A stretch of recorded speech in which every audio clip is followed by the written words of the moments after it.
Bonjour à tous. Aujourd'hui, je vous présente l'essentiel du chapitre premier intitulé Charge et interaction électrostatique. Alors, comme vous savez, la charge est une entité scalaire qui peut être positive ou bien négative. Donc, on peut prendre le cas des protons, donc la charge elle est positive, ou bien les électrons, la charge elle est donc négative. Si vous avez des charges de même signe, c'est-à-dire des charges positives, toutes les charges sont positives ou bien toutes les charges sont négatives. Donc, dans ce cas-là, les charges vont se repousser. Si les charges sont de signe contraire, plus et moins, ils vont s'attirer. D'accord? Donc, la charge électrique, on peut la produire par un phénomène appelé phénomène d'électrisation. Donc, on va avoir trois phénomènes, phénomène par frottement, par contact ou par influence. Donc, on va comprendre tout d'abord c'est quoi le phénomène d'électrisation. Alors, supposons que vous avez des objets ou bien des corps qui ne sont pas électrisés, c'est-à-dire ils sont initialement neutres ou ce qu'on dit électriquement neutres. Alors, par le phénomène d'électrisation, par ces trois phénomènes-là, le corps, il devient chargé. D'accord? Donc, on produit des charges électriques dans ce corps-là. Alors, je vais juste attirer votre attention concernant un corps électriquement neutre, ou bien ce qu'on appelle un corps, parfois on dit corps neutre. Alors ici, il ne faut pas faire la confusion entre électriquement neutre, c'est-à-dire il n'y a pas de charge dans le corps. Non, au contraire. Donc c'est vrai que la charge totale est nulle, mais vous aurez aussi autant de charges positives que de charges négatives. Donc, si vous faites la somme, donc vous aurez zéro. D'accord? Donc, on va prendre un corps électriquement neutre et je vais, par exemple, reproduire l'expérience concernant l'électrisation par influence. D'accord? Donc, qu'est-ce qu'on va faire? On va prendre un corps donc A, électriquement neutre, c'est-à-dire il va posséder aussi bien de charges, autant de charges positives que de charges négatives, et on va approcher un corps B qui est chargé positivement. Alors, qu'est-ce qui se passe? Donc, le corps B, il va atterrer les charges négatives du corps A, puisqu'on a dit déjà que les charges de signe opposé donc s'attirent. Donc, on va avoir des charges de signe opposé qui s'accumulent en regard du B. Et par suite, comme vous voyez ici, donc le corps A devient chargé électriquement. D'accord?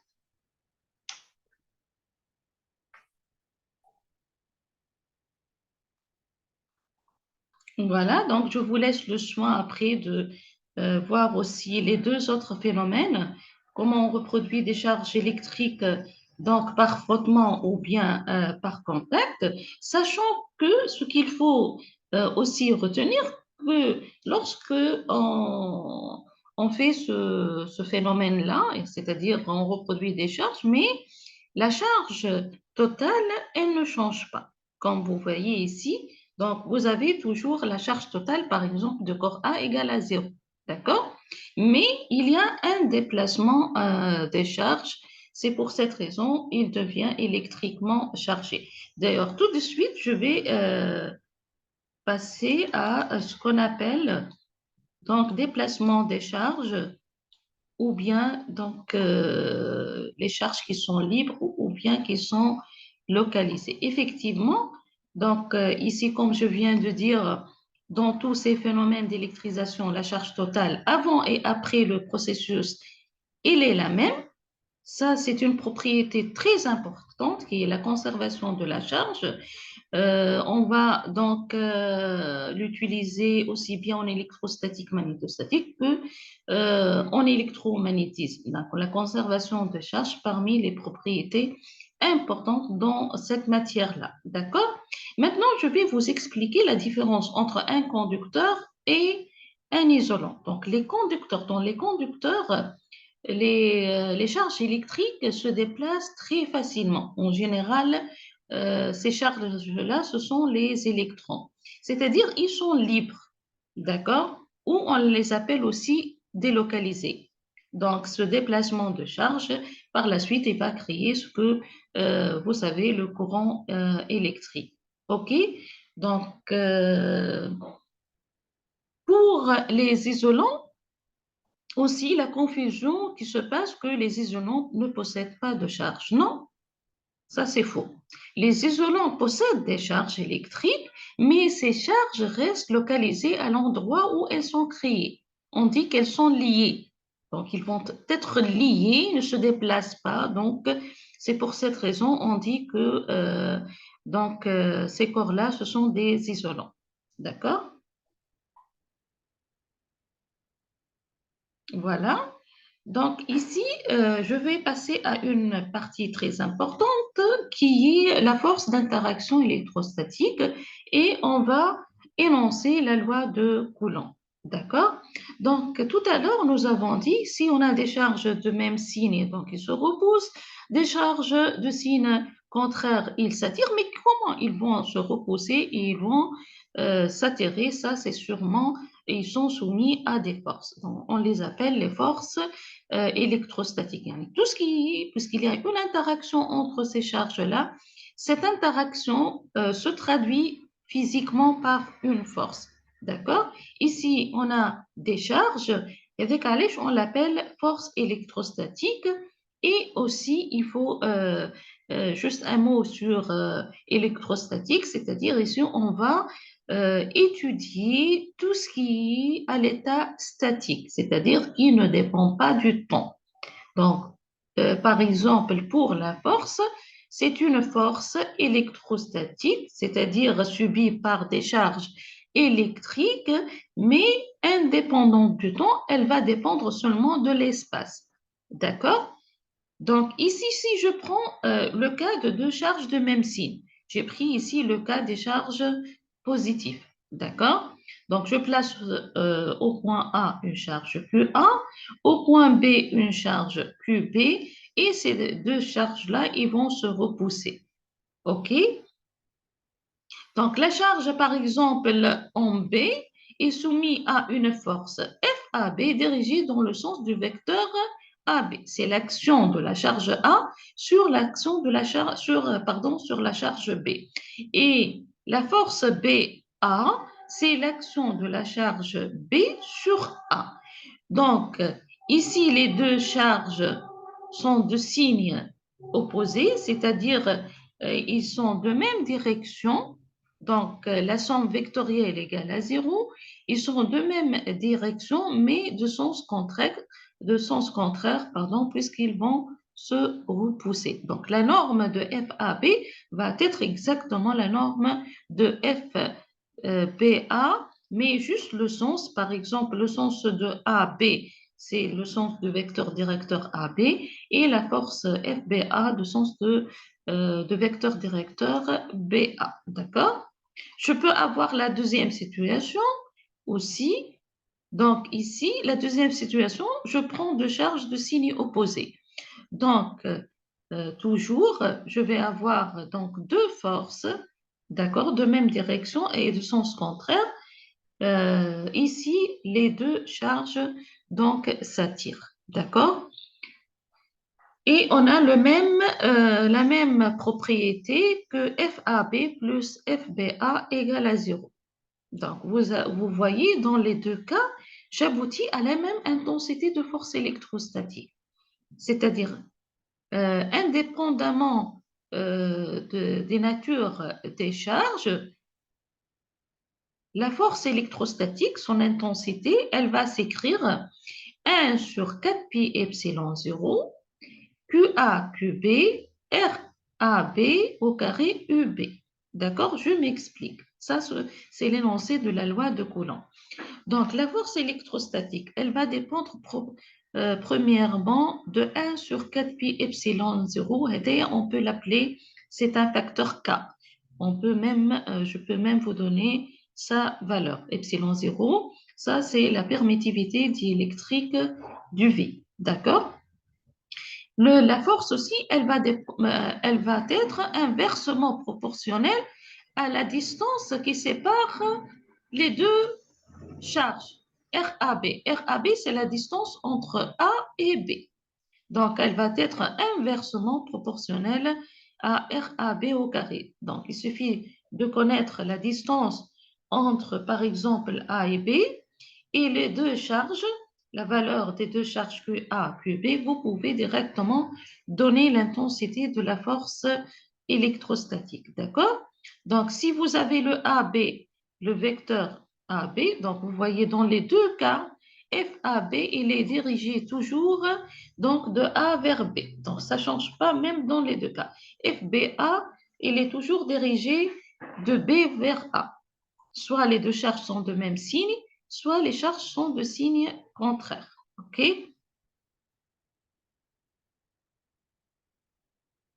Donc ici, vous voyez que pour ça, c'est juste une représentation des lignes de champ que donc la force, elle fuit la charge positive et elle entre, elle est dans la charge négative. Ça, c'est juste pour vous expliquer la symétrie sphérique. Et on va revenir à cette figure-là dans le calcul de champ électrostatique et les lignes de champ. Les lignes de champ, c'est-à-dire le champ, il va fuir la charge positive et il entre dans la charge négative. Donc ça, c'est la valeur de epsilon 0. Ça, c'est 1 sur 4 epsilon 0 est un coefficient proportionnel adopté aux unités dans le système international. D'accord? Donc, je reviens toujours, je précise encore une autre fois, pour calculer l'intensité de la force électrostatique, il suffit de connaître la distance entre les deux charges et la charge, l'intensité ou bien la valeur numérique de chaque charge et la charge, elle est exprimée en coulomb. D'ailleurs, ça, c'est la force donnée par la loi de Coulomb. D'accord? Je suppose que c'est clair. Bien sûr, ici, je précise aussi une autre chose que ça, c'est le principe, bien sûr, de l'action et de la réaction qui provient de l'interaction des charges. D'ailleurs, cette formule-là est équivalente à la force gravitationnelle universelle. Donc, si vous avez aussi deux masses, la force donc gravitationnelle, elle est proportionnelle à la distance au carré des deux masses et s'écrit moins G au lieu d'avoir K, c'est G. Au lieu d'avoir les charges de A à B, c'est les masses A et B et c'est toujours la distance entre ces deux masses-là. Juste une analogie avec l'interaction gravitationnelle, d'accord? Pour vous rappeler un peu la partie mécanique.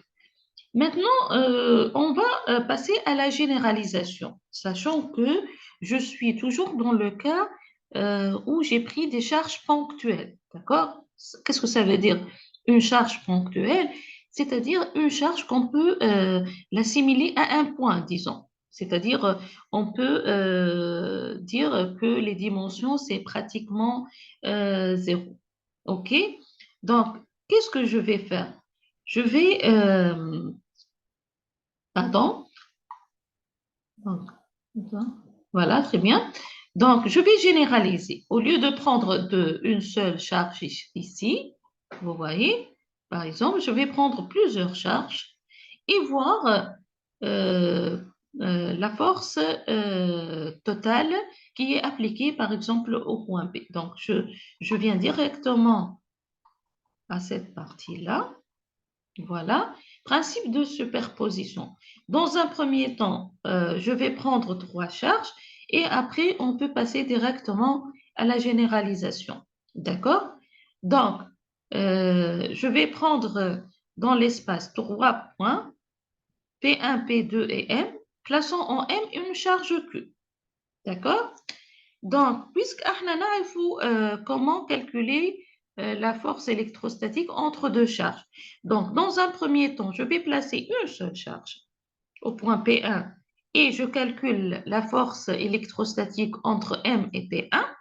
Puis, Donc, voilà, je retire la charge Q1 et je place au point P2 une charge Q2, d'accord? Et je détermine la force électrostatique entre P2 et M. Et puis, donc, la force totale va être donc, la superposition qui est une somme vectorielle entre F1M et F2M. Voilà, donc je m'explique sur le chemin immédiatement. Donc, ici, on a une charge M ponctuelle. Je précise, on est toujours dans le cas des charges ponctuelles. Donc, une charge positive. Lorsqu'on a une charge, oublions cette partie, OK? Comme si elle n'existe pas. Donc, je vais placer une charge Na plus aussi. Donc, les deux charges vont se reposer.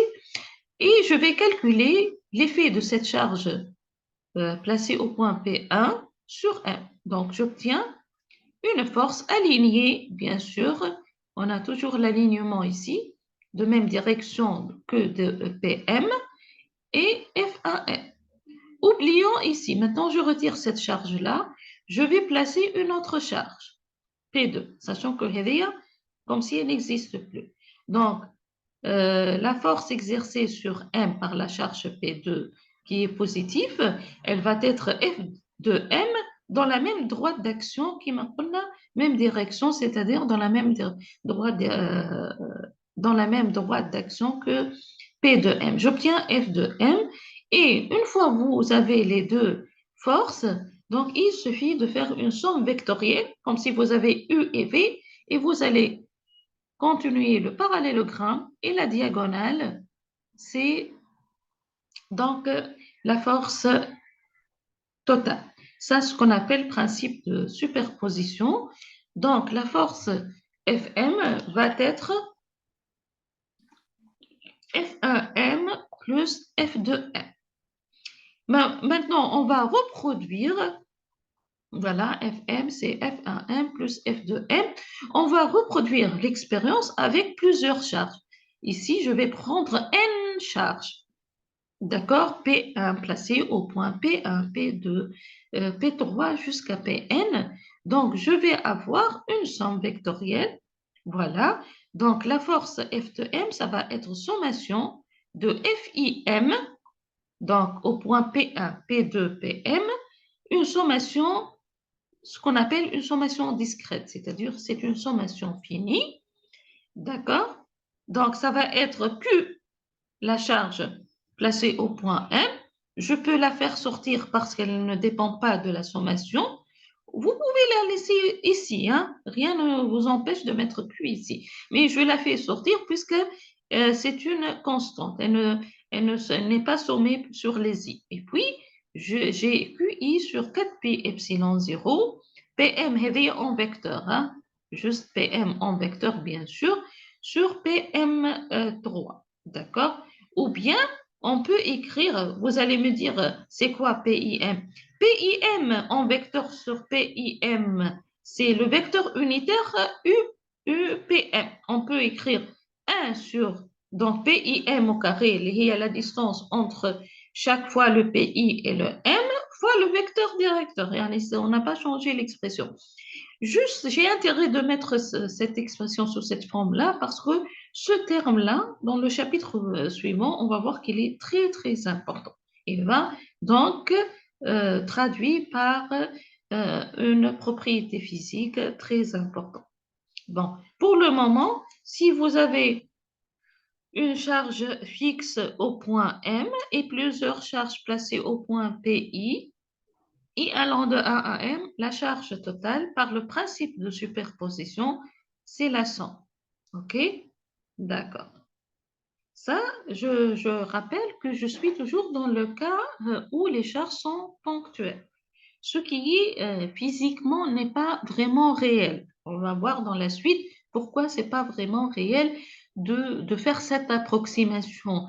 Si on appelle ça en optique géométrique le stigmatisme approché, c'est-à-dire on essaie d'approximer l'image à un point. Donc ici, on fait une approximation que la charge est pratiquement c'est un point et réellement c'est juste une approximation et on va passer tout de suite aux choses plus physiques et plus réelles. Voilà, ça c'est une application. D'ailleurs, cette application-là, c'est pratiquement la même application que je vous ai donnée en TD. Voilà. Donc, je viens directement à le point où je me suis concentrée, c'est le point des charges qui sont ponctuelles ou qui ne sont pas ponctuelles. Au fait, la distribution discrète de charges, c'est dans le cas où vous avez des charges supposée ponctuelle et la charge totale, ça va être une somme finie. يعني عندك trois charges, vous allez sommer la charge totale, c'est Q1 plus Q2 plus Q3. D'accord? N charge, vous sommez sur les N charges. Alors que réellement, il y a une infinité de charges infinitésimales dans cette charge-là. Yani, comme vous savez, on peut décomposer cette charge-là en un ensemble fini de charges infinitésimales ou bien de charges élémentaires. Et lorsque vous sommez, vous êtes sûr de sommer sur tous les points. Et ça, c'est l'intégrale. Yani, mathématiquement, ça, c'est le calcul intégral. Le calcul intégral, c'est que vous prenez tous les points. Par exemple, pour la surface, lorsque vous prenez des S, des X, des Y, vous intégrez, vous êtes sûr que vous prenez tous les points sur cette surface-là. Donc, pour être sûr de prendre toute la charge globale, réellement, on fait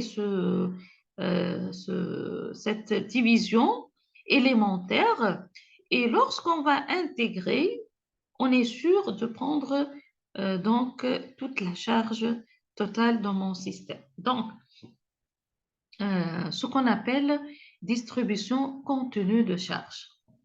Donc, la première partie, ça concernait la distribution discrète de charge. La deuxième maintenant partie qui est la plus importante, c'est la distribution continue de charge.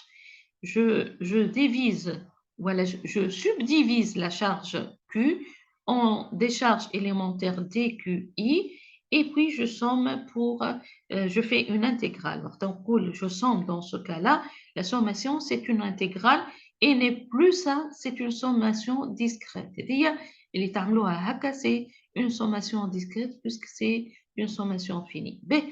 بالنسبة للdistribution de charge, vous savez مثلا الشارج يجب يكون في un fil conducteur. هكا ولا tout le monde sait que je peux prendre un fil conducteur chargé. Donc أنا وقت اللي je veux prendre toutes les charges sur ce fil conducteur, qu'est-ce que je vais faire? Je vais intégrer sur toute la longueur du fil. Donc, je vais écrire dQ متاعي, un élément de charge, ou la charge élémentaire dQ, elle va s'écrire lambda. Donc, linéique, lorsqu'on a un fil, on définit la densité linéique de charge. D'accord? dL. Donc, la charge totale est donnée par l'intégrale curviligne. Curviligne, c'est sur une courbe. J'intègre lambda dL. Et bien sûr, je vais intégrer sur la longueur, par exemple, du fil conducteur. Voilà la longueur de cette courbe-là. Je peux noter ici A, ici B. Donc, j'intègre de A à B lambda dL. Donc, je vais avoir 6 lambda constantes, 6 lambda fois la longueur AB. Exemple. Donc, si vous avez une distribution linéique, la charge élémentaire, elle s'écrit lambda dL. D'accord? Maintenant, vous savez, dans les configurations, je peux avoir trois types de configuration. Donc, linéaire, surface, et la volume. هذه linéaire. OK? Je passe à la surface. مثلا عندك انت exemple un disque. عندك un disque chargé وبتحب تلوج la charge totale في الديسك هذاك. OK? Qu'est-ce que vous dites? Vous dites que tout d'abord la surface c'est une intégrale double. Donc, avec allez, je mets 2 nez. Donc, la charge élémentaire, elle va s'écrire sigma ds. Sigma dit la densité, mais c'est une densité surfacique de charge. D carré Q, c'est la charge élémentaire. Et pour déterminer la charge totale, il suffit d'intégrer sur la surface élémentaire que vous avez. D'accord? Bien sûr, IVA sigma constante, vous pouvez la faire sortir et intégrer sur toute la surface. Ben, juste, j'attire votre attention que, par exemple, pour les surfaces, si la surface, c'est un disque, donc elle va s'écrire RdR dθ, ou bien c'est un cylindre, donc c'est RdR dθ. Si je suis dans le cas, مثلا, une sphère, donc la surface élémentaire, si je suis dans un cylindre, elle s'écrit ds, c'est RdR dθ, vous intégrez sur le rayon du cylindre et dθ qu'on de 0 à 2π في cylindre. Pareil pour le disque RdR dθ. خاطر الديسك هو بيدو نقول انا الباز نتاع السيلندر. D'accord? كان عندك sphère, si vous avez une sphère, ds d'une sphère, elle s'écrit r au carré sinus θ dθ dφ. Vous intégrez donc sur θ et phi. Θ varie de 0 à pi et phi varie de 0 à 2π. Je vous ai déjà promis de vous donner donc les expressions des surfaces élémentaires et des volumes élémentaires chaque fois que vous aurez besoin, même dans les évaluations. Mais il faut savoir après juste donc faire le calcul d'intégrale. OK? Maintenant, on a la troisième configuration, voilà, la troisième géométrie, c'est le volume. Il y a un volume, le volume, donc c'est une intégrale triple. Avec allège, ici j'ai mis 3. Pour avoir la charge totale ici, donc j'intègre, c'est une intégrale triple. dq, elle s'écrit ρ dτ, dτ un élément de volume, ou le volume élémentaire. Donc, بالنسبة مثلا في cylindre, dτ, il va s'écrire RdR dθ dz. Pour sphère, le dτ, il va s'écrire R au carré sinus θ dθ dφ dr. D'accord? Vous intégrez donc suivant les bornes que vous avez pour chaque configuration. D'accord? Ρ s'appelle densité volumique de charge. Pour chercher la charge totale, donc un élément, vous voyez des taux ou la dV, un peu le dV, je vais écrire dV ou la dτ, c'est pareil, ok? J'ai mis les deux notations parce que parfois il utilise un volume élémentaire et ça met dτ, parfois vous trouvez dV, mais c'est pareil, hein? Il va venir dτ, j'intègre sur dτ. Si ici on a pris dV comme cette configuration, j'intègre sur dV. Et j'intègre surtout le volume suivant la configuration. Donc, je peux avoir une configuration cylindrique ou une configuration donc sphérique. OK?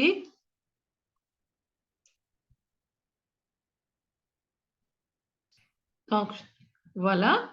C'est un tableau récapitulatif qui est important parce que ça nous permet de déterminer la charge totale. إذا عندك densité volumique, les densités هذوما, ce sont des constantes. On peut les faire sortir de l'intégrale. Donc, distribution uniformément chargée. Si je fais sortir les densités de l'intégrale, j'intègre مثلا la densité volumique sur dV. L'intégrale triple, j'ai le volume total. Le volume total chargé. Donc, مش لازم تقعدوا تعملوا l'intégral. تجمعوا مثلا, vous écrivez ρV. وقت اللي ρ constante, hein, je précise. Ou V, مثلا, كان ناخذ le cas d'une sphère. Le volume d'une sphère, il s'écrit 4 tiers pi R3. Donc, باش تلقى la charge totale Q, c'est ρ fois 4 tiers pi R3. D'accord? مثلا في السورفاسيك إذا سيجما كونستانت تولي الشارج توتال سيجما فوا اس. مثلا ناخذ ديسك تولي surface d'un disque c'est pi r au carré تولي la charge totale c'est sigma pi r au carré. مثلا إذا lambda constante في اللينيك uniformément chargé linéiquement donc lambda constante charge totale باش تولي lambda fois L et la longueur du fil chargé. OK. إذا la distribution est non uniformément chargée, vous laissez la densité, vous la remplacez avec son expression et vous intégrez après. ناخذ le cas هذايا هاو مثلا ناخذ le cas lambda x هنا lambda 0 باش تعطيك في اللينيك lambda 0 أو خذيت un exemple. إذا lambda n'est pas constante elle s'écrit lambda kx في الكا اللي مثلا عندي une distribution linéique شو يولي لازمك تكتبها هكا تجي هنا vous écrivez donc lambda اللي هي vous remplacez kx dx. Donc kx dx, l'intégrale de x dx, c'est 1 demi de x au carré. باش تجيك donc k sur 2 et le x, longueur du fil, c'est L. Donc k, L sur 2. D'accord? OK? D'ailleurs, ce calcul-là, il ne faut pas s'inquiéter, on va le refaire. Le calcul de champ électrostatique, calcul du potentiel électrostatique, force électrostatique. Yani, avec le temps, vous allez apprendre ce calcul-là donc automatiquement. D'accord? Donc, vous pouvez faire par exemple cette application-là. D'accord? Et ناخذ مثلا surface totale d'un cylindre, creux de rayon R de hauteur H, il porte la première fois une constante, donc باش تجي هنا باش تحط sigma 0 S. S surface donc d'un cylindre اللي هو 2 pi RH. تولي Q هي la charge totale c'est sigma 0 de pi RH. Ou le sigma n'est pas une constante, k exponentielle moins θ. باش تعوضها هنا باش تكتب k exponentielle moins θ و ds باش تكون donc ça va être donc عندي r dθ dz. هذه قلنا نعطيه لكم ds r dθ dz تولي اكسبونونسيال موان تيتا دي تيتا والدي زد من الزيرو للهاش والار هو الغيون دو سيلندر et vous utilisez la deuxième formule puisque sigma n'est pas constante. Donc sigma est constante هنا, sigma n'est pas constante ici. Voilà, donc comme vous voyez, je n'ai pas voulu trop charger ce cours-là, et c'est une initiation.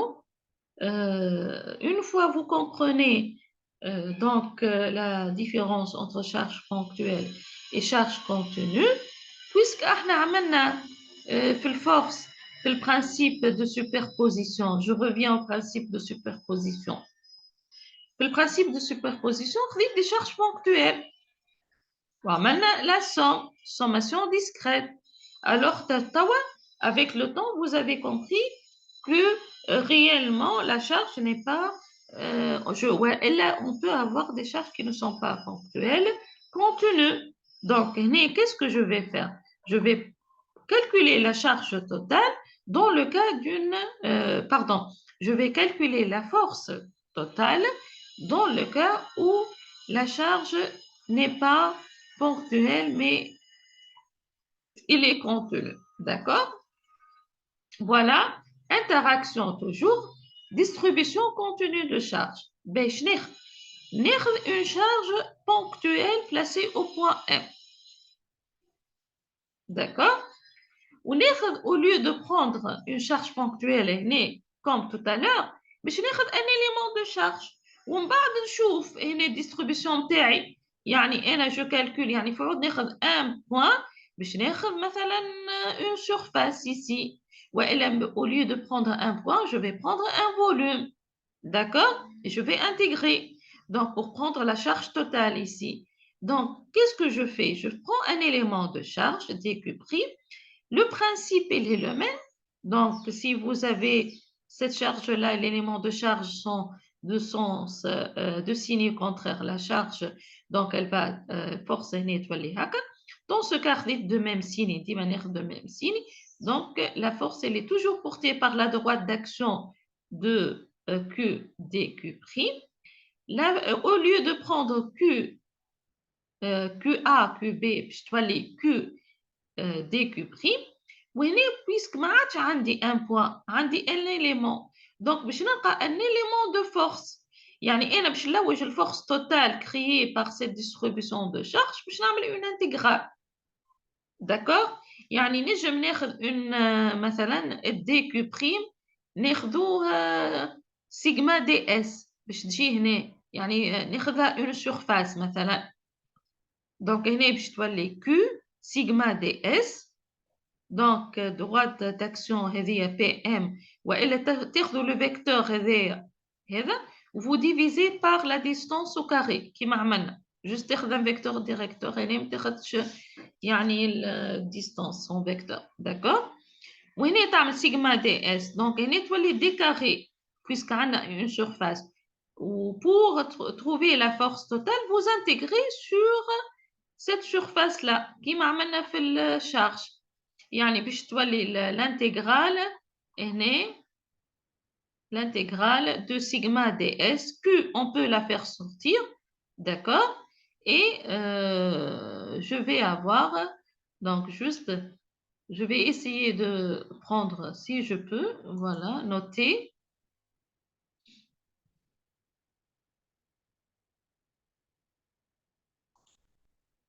alors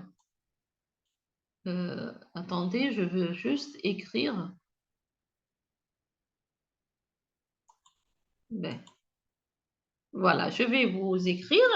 Donc, vous aurez le f en principe en intégrale égale. Donc, bon, je n'ai pas l'intégrale. Je vais écrire son texte, d'accord? Supprimer, delete, effacer, effacer tout le dessin. Attendez, juste.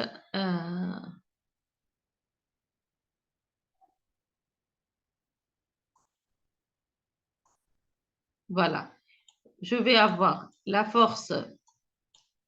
Là, ça ne marche pas. Attendez, j'ai oublié comment faire.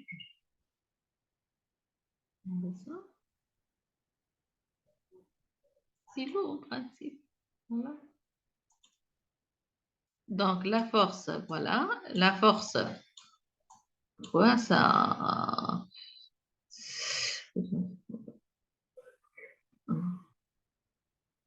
Je vais juste vous écrire la force. Est-ce que c'est.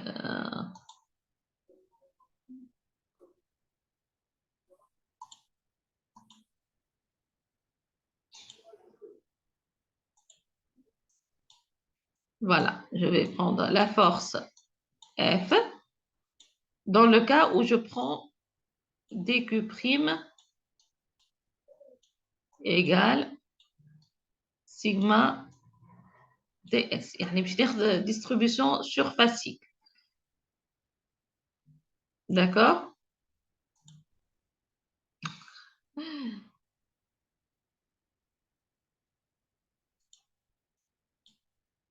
F.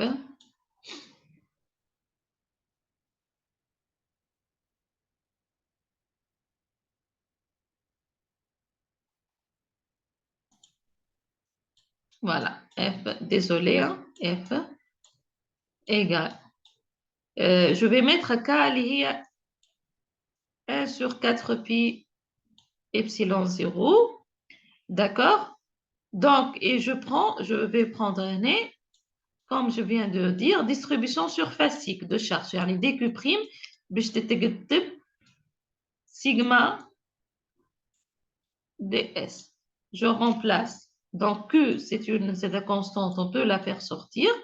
Je dis donc sigma ds sur la distance نكتبها r au carré portée par le vecteur هذايا نسميه un vecteur U. D'accord?